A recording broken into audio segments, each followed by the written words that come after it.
Olá a todos, bem-vindos às nossas comemorações do 25 de Abril.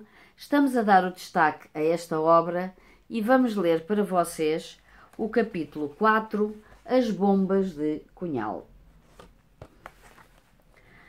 Forte de paninhos quentes contra a ditadura, convencido que o regime nunca seria derrubado pela via pacífica, Álvaro Cunhal, no exílio de Moscovo, dá luz verde para o partido criar uma organização clandestina de ação direta contra o Estado Novo.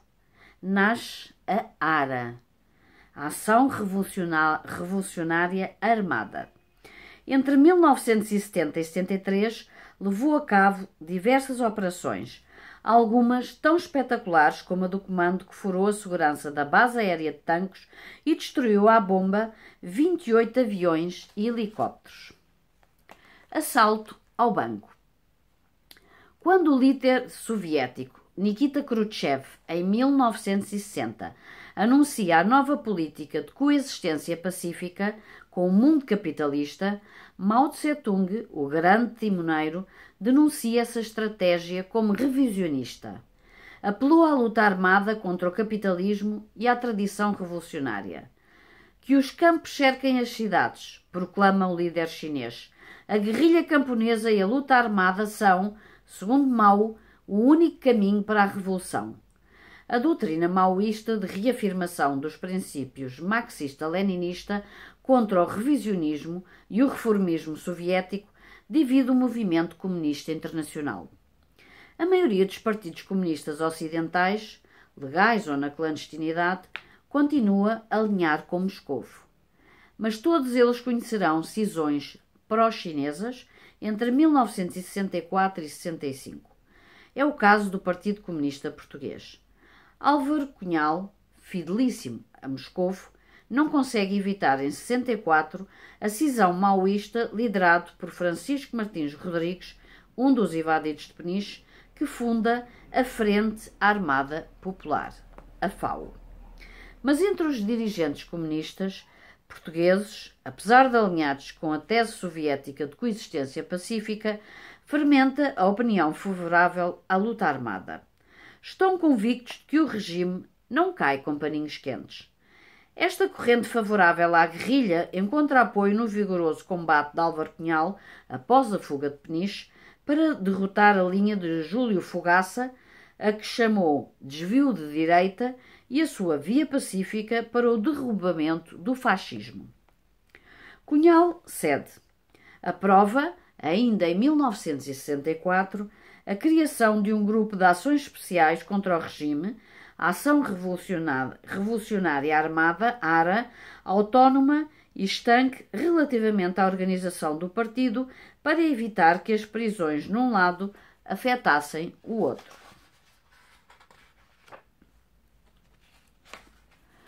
Rogério de Carvalho, um dos fugitivos de Peniche, membro do Comitê Central e o responsável pelo controle da Organização de Lisboa, recruta o primeiro operacional.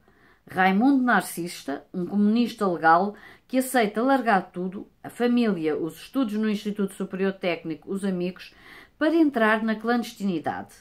Ambos partem para Moscovo, em finais de 1964, ao encontro de Álvaro Cunhal.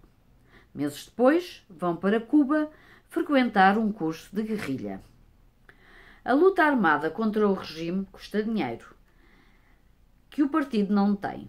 Com Rogério de Carvalho e Raimundo Narciso em Havana, militantes clandestinos do PCP, no verão de 65, arriscam uma aventura até aí nunca ensaiada em Portugal. Assaltam um banco, para o horror de Álvaro Cunhal.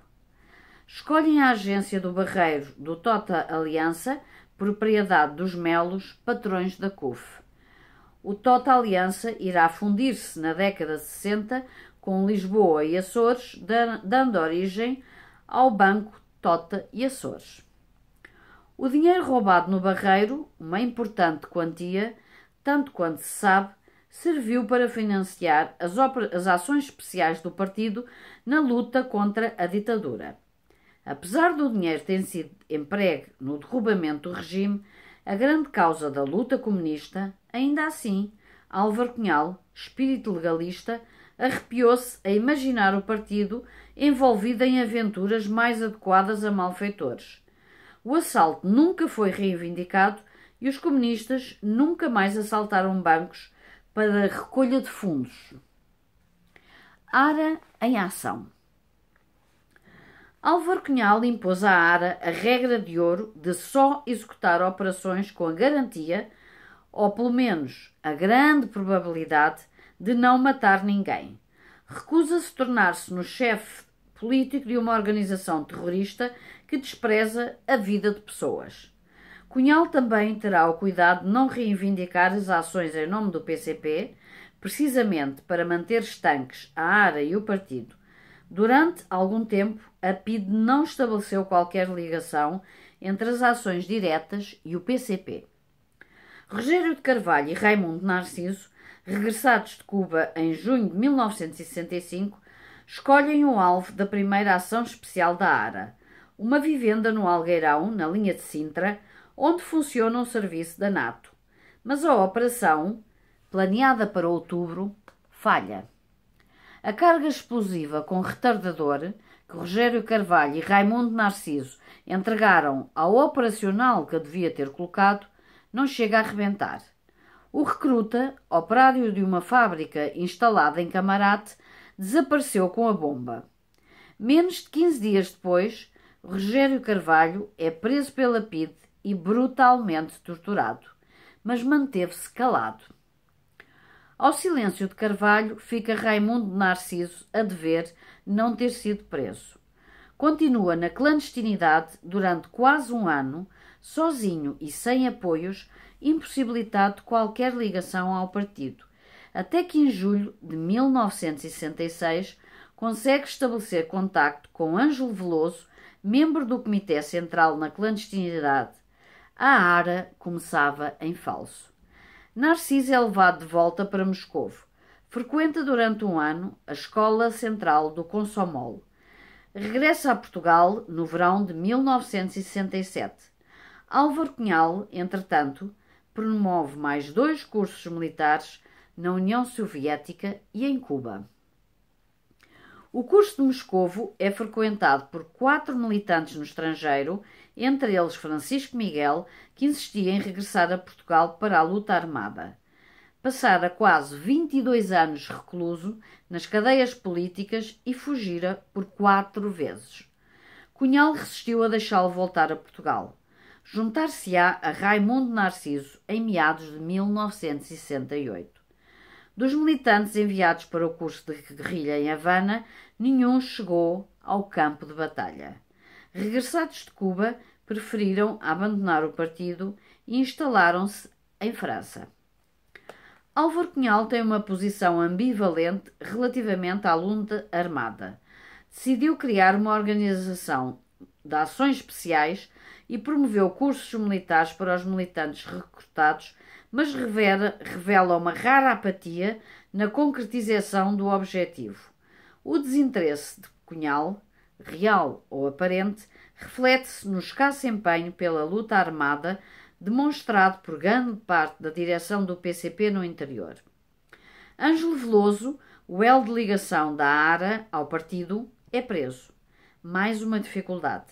A prisão de Veloso, o interesse da direção comunista no interior, a apatia de Cunhal, tudo isto faz com que a ARA ainda não tenha passado de uma intenção 5 anos depois de ter sido criada.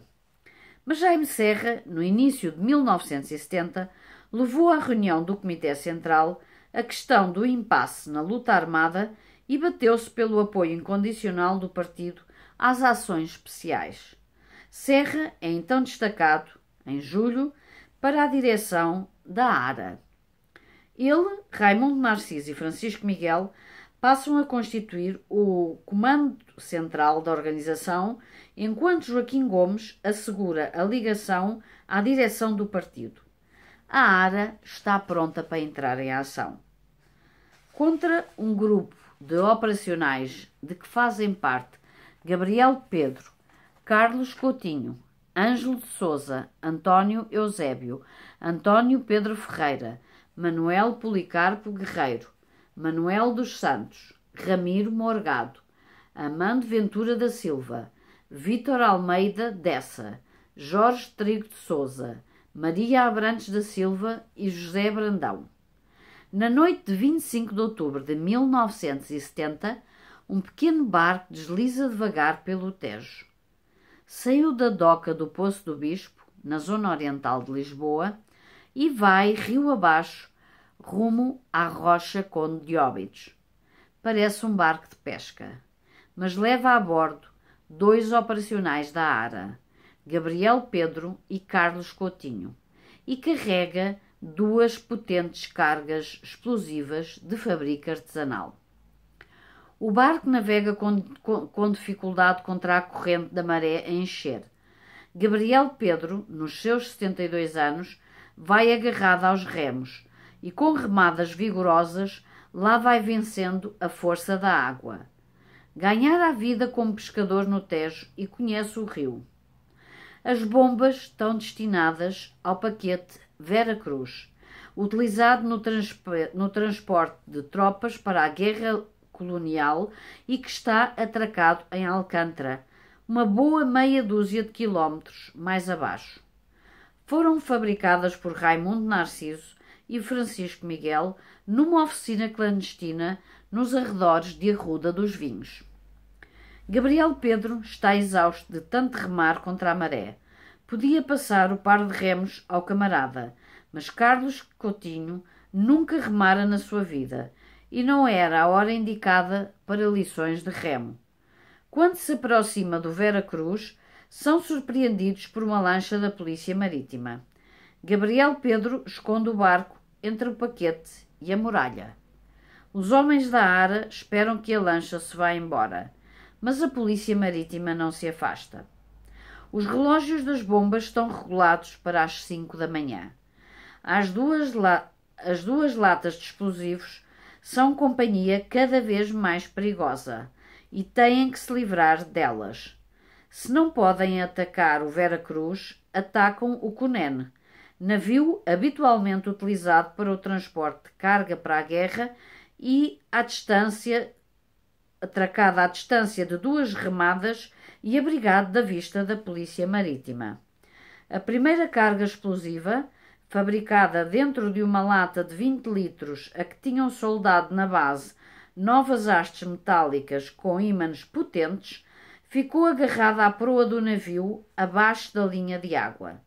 A segunda, mais pequena, ficou colocada à popa junto do veio da hélice. As 2 bombas, se tudo corresse bem, deviam explodir às 5 da manhã. Os 2 homens abandonam o pequeno barco a remo, encostado à muralha, e desaparecem na noite, cada um para seu lado. Carlos Coutinho trabalhava como revisor no jornal O Século. Ainda não tinha a polícia política à perna e foi calmamente para casa.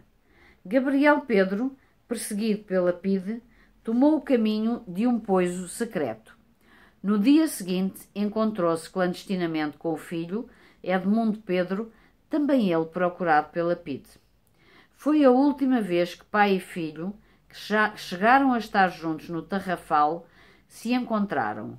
Gabriel saiu do pai às escondidas e foi para Paris, onde morreu 1 ano e meio depois. As bombas colocadas no Cunene explodiram à hora certa. O navio, embora com rombos que alargaram parte dos porões, não chegou a afundar-se.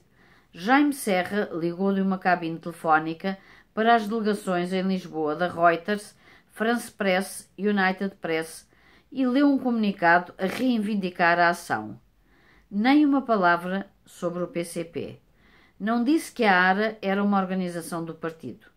Durante algum tempo, a PIDE convenceu-se de que a ARA era uma organização controlada por um grupo maoísta e sem qualquer ligação aos comunistas. Cunhal volta para trás. Um mês após o ataque ao Cunene, a ARA faz explodir uma bomba na escola da PIDE, na zona de Sete Rios, em Lisboa. Mas a ação mais espetacular foi executada a 8 de março de 1971, na base aérea de Tancos. Um comando constituído por Carlos Coutinho, António Eusébio e Ângelo de Sousa consegue iludir a apertada segurança e, num golpe de mão, destrói à bomba 17 helicópteros e 11 aviões. O governo cora de vergonha. No dia em que os ministros de defesa dos países da NATO se reúnem em Lisboa, a 3 de junho de 1971, a ARA mandou pelos ares a central telefónica do CTT, na Praça de Dom Luís, que assegurava as ligações telefónicas com o estrangeiro. A Organização de Ações Especiais do PCP sofre rude golpe nos primeiros meses de 1973. No espaço de 15 dias, entre a última semana de fevereiro e a 1ª de março, a PIDE prendeu 7 operacionais: Carlos Coutinho, Manuel Policarpo Guerreiro, Manuel dos Santos, Armando Ventura da Silva, Ramiro Morgado, Mário Abrantes e José Brandão. Todos caem nas mãos da polícia política e a ARA fica praticamente sem capacidade operacional. Álvaro Cunhal, perante a ofensiva da PIDE, manda parar as atividades da ARA e a aventura da ação direta, que nunca foi do seu inteiro agrado, chega ao fim. 2 meses depois das prisões, em maio, o Comando Central da ARA, sem uma única referência ao PCP, faz saber que a organização suspende temporariamente a luta armada contra o regime. O PCP não voltou mais às operações especiais.